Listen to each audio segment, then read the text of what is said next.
isang malayong lugar na nagngangalang Kimbayat ay may mag-asawang sultan na masayang namumuhay kasama ang kanilang mga nasasakupan. Sa tagal na nila bilang mag-asawa ay hindi pa rin ito nabiyayaan ng anak. Mahal ko, magkakaanak pa ba tayo? Huwag kang mawala ng pag-asa, mahal ko. Magkakaanak rin tayo. Ngunit para katagal naman ata nagpaghihintay natin.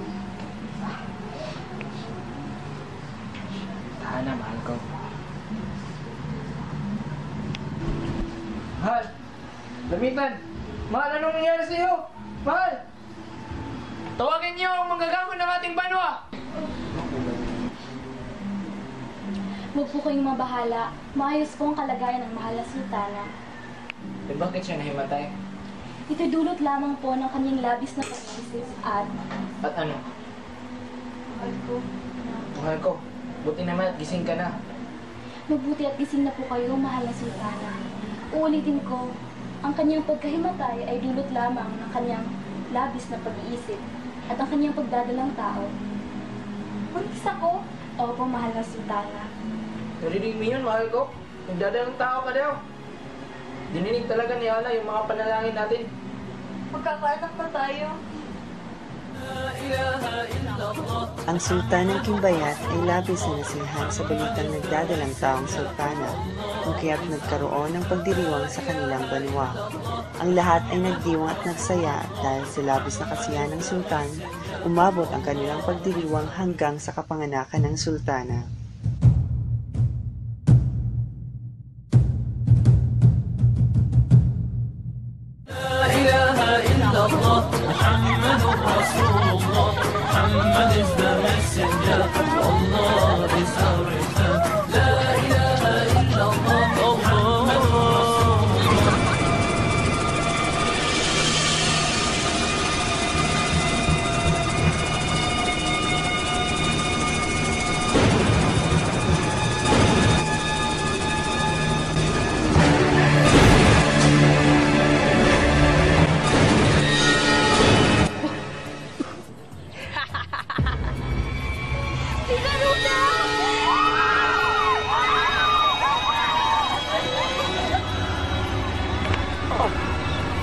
Akala ko ba isipang pag-ibig? Masaya to, ganda. Ituloy ang kasiyahan.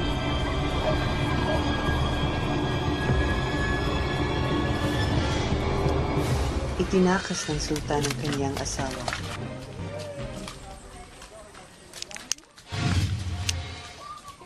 Magubat, hindi ko na kaya. Tigilan mo lang, kailangan pa natin tumakas. Wala na.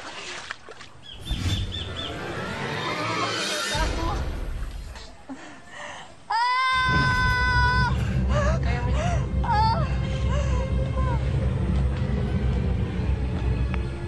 Gising ka na.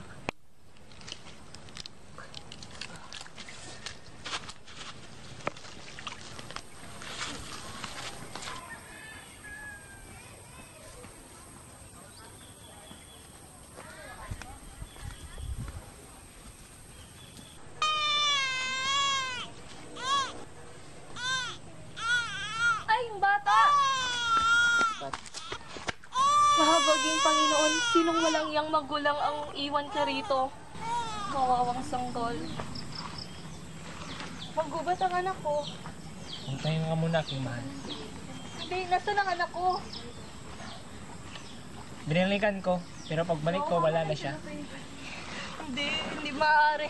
Huwag, pahinga ka muna.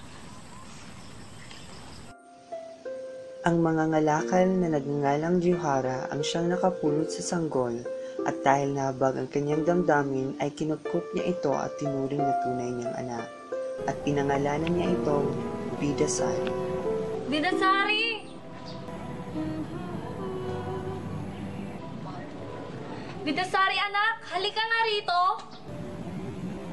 Ina, nandyan na po. Tubig!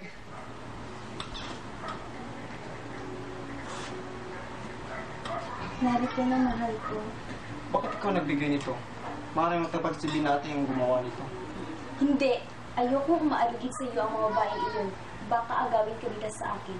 At baka naman magpaagaw ka. Niibang ka na ba, mahal ko? Mga alipin lang sila. Bakit mo kita ipagpapalit sa kanila?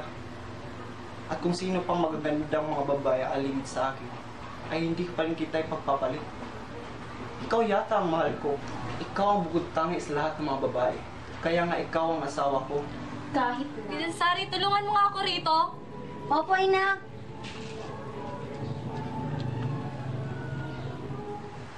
Ikaw, halika rito. Bakit po, mahal na sultana? Sabihin mo sa mga kawal na humayo sila at maghanap ng babaeng higit na mas maganda sa akin. Bakit po, mahal na sultana? Basta humayo ka na at huwag na huwag mong ipaalam sa sultan. Masusunod po, mahal na sultana. Anong kailangan mo? Napatawag ka ng sultana. Bakit? Nais kong gawing dama ng sultana. Kung ganun, magpapaalam muna ako sa aking magulang. Hindi na kailangan. Kailangan mo pumunta dahil nag-iintahan ng sultana. Ngunit, Narito na po ang pinapahanap niyo, mahal na sultana.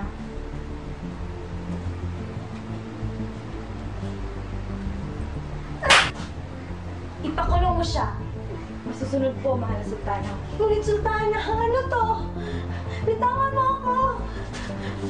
Walang sino man ang makakaagaw sa aking mahal na momento. Sa tuwing aalis ang sultan upang suriin ang kalagayan ng kanilang banwa, ay pinaparusahan ni Sultana Lila Sari ang kahabag-habag na dala. Ako'y aalis muna, mahal. Sige, umayaw ka, mahal.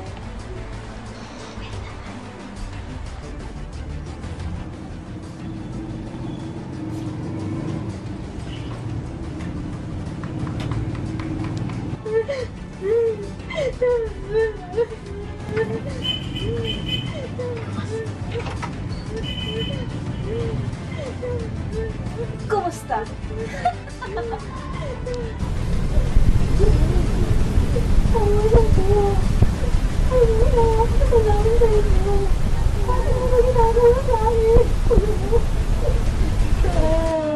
Hindi mo dapat maagaw ang asawa ko. Hindi!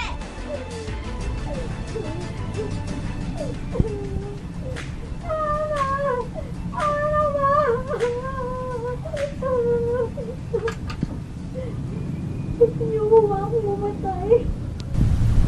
Kung iyon ang paraan upang hindi mo maagaw si Mungenda. Hindi ko tayo nakagaw kaya hindi ko inaagawin. Manahimik ka!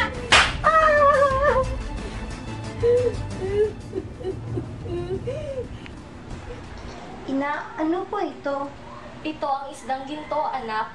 Ito ay pag-aari natin. At kailangan walang sino mang makakakuha nito dahil ito ang buhay mo. Ha? Ano pong ibig niyo sabihin? Bata ka pa noon nang ikay mahulog sa puno at mabagok ang iyong ulo sa malaking bato. Nakita ka namin ng iyong ama na hindi na humihinga kaya't labis ang kalungkutan namin. Nagpunta kami sa kakahuyan upang samuhin ang diwata ng kalikasan at hilingin sa kanya na buhayin ka.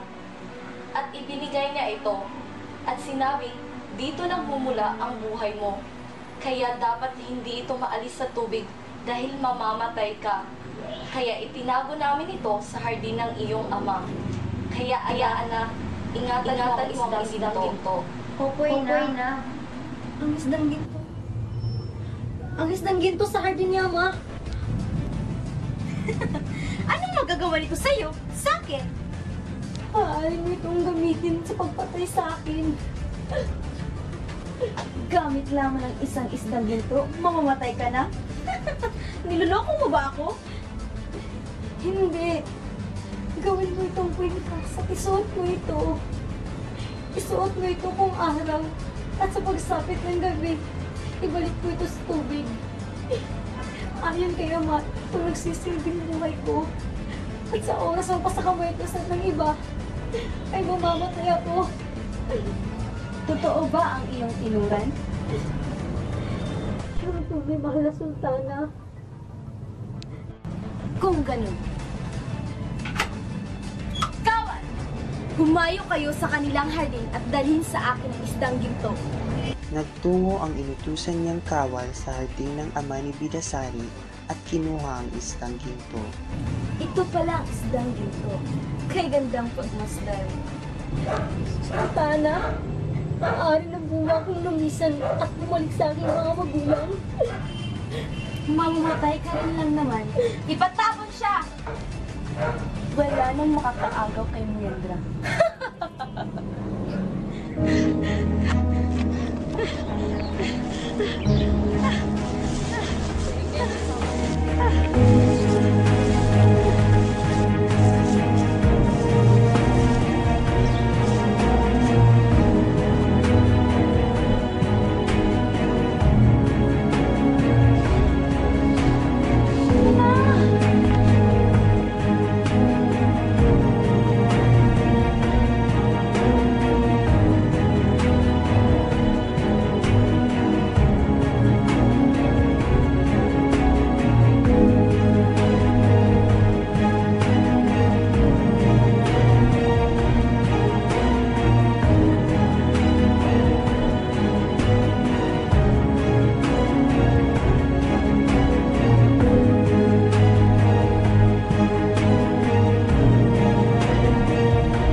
Hindi ka na muling masasaktan pa, aking anak. Humimlay ka at magpahinga. Matulog ka na, aking anak. Tila masaya ka yata ngayon, aking mahal. Ano ang dahilan yung pangiti? Masaya lang ako na mahal mo ako ngayon, Dad. Lingid sa kaalaman ng sultana, si Bidasari ay buhay pa at natutulog lamang siya sa tuwing sinusuot niyang kwintas. Binabantayan siya ng dalawang diwata na sinamo ni Johara upang maging tagapagbantay sa nakahimlay niyang anak. Isang araw ay naisipan ng sultan na mangaso at napagawi siya sa palasyong kinalalagyan ni Bidasari. May tao! Anong gagawin natin? Hindi dapat magkita si Bidasari ng ibang tao. Bilisan mo! Mukhang bago ang palasyong ito. Ngunit, bakit walang nakatira?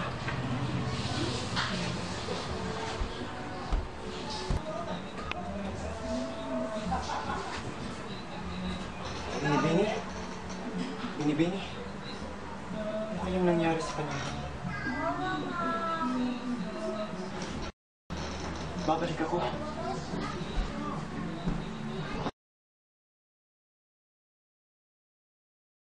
Alam mo ba, isang tao ang naparito. Binago ka namin ni Johnny, ngunit palpakat ang pagdadaro namin sa'yo dahil nakita ka niya. Oo nga eh. So kasi si Johnny, hindi inayos ang pagkakit sa'yo. So kasalanan ko ba ganon? Hindi ka lang sana nagtago agad at tinulungan mo ako, hindi sana siya makikita. Isa, natakot ako eh. Tama na nga yan. Hindi naman siguro niya ako sinaktan. Hindi nga, mukha siyang mabait. Makising siyang tao, tigan lang tingnan ang kanyang mukha. Ang landi mo rin, ano?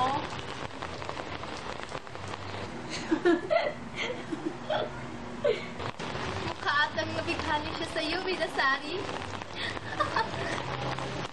Oo nga, marami siya kung magatitig sa'yo. Magtigil na kayo.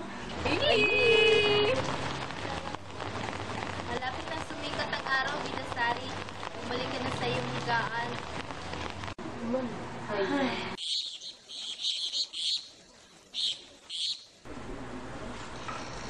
Nagbalik ako, Binibini. Ikaw lang ba ang mag-isa rito? Ang lungkot naman o ganon. Para hindi ka malungkot, samahan na lang kita.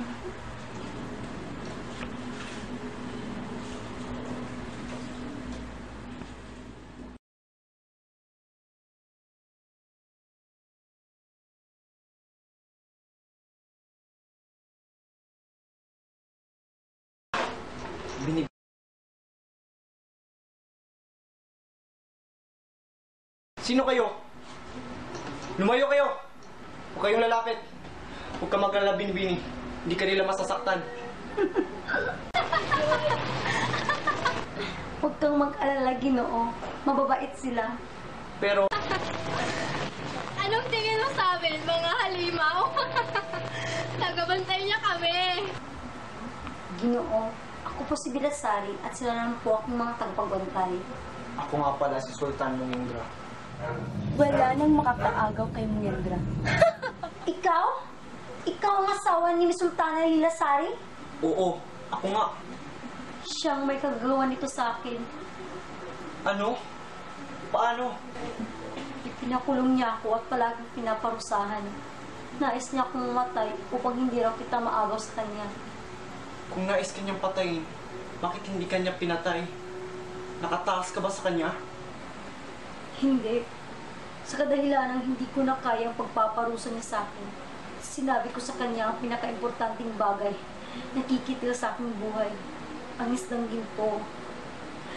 Ang bagay na pinagmula ng aking buhay. Ngunit gusto ko pang makasama ang aking ina, kaya sinabi ko sa kanya na suotin niya ang isdang ginto tuwing umaga at ibalik sa tubig tuwing gabi. Dahil dun maaari pa akong mabuhay. Ngunit sa gabi nga lang. Hindi ko mapapalampas ang kalapastangan. Lilasari. Lilasari! Mahal. Ano to? Hindi! Hindi maaari! Hindi! Pinakasalan ni Sultan Mungindra si Bidasari at siya ang ipinalit sa trono ni Lilasari. Makalipas ng maraming taon sa pagtatago natin kay Garuda, narito na tayo muli sa ating tahanan. At pinakikilala ko rin ang prinsesa ng Kimbayat, si Sinapati. Sa Kimbayat ay dumating ang isang anak na lalaki ni Juhara na inakala ni Bidasari na tunay niyang kapatid. Na makita niya si Sinapati ay nagulat siya sapagkat kamukhang-kamukha iyon ni Bidasari. Ibinalita niya na siya ay may kapatid na kamukhang-kamukha ni Sinapati. Dahil dito ay tinanong ni Sinapati sa kanyang mga magulang kung siya ay may nawawalang kapatid. Ipinatawag nila si Bidasari sa pagbabakasakaling siya ang nawawalang anak nila.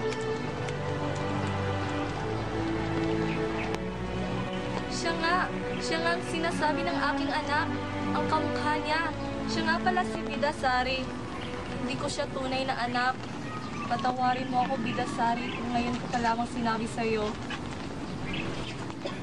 Sanggol pa lamang siya ay nakita ko na siya sa tabing ilog. Nahabag ang damdamin ko kaya kinupkup ko siya. Walang duda, ikaw nga ang nawawalang anak ko. Ina,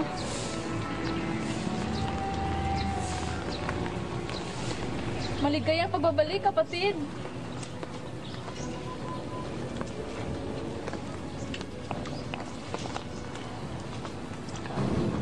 Mga mamayan ng Kimbayat, ipinakikilala ko ang nawawala kong anak na si Bidasari.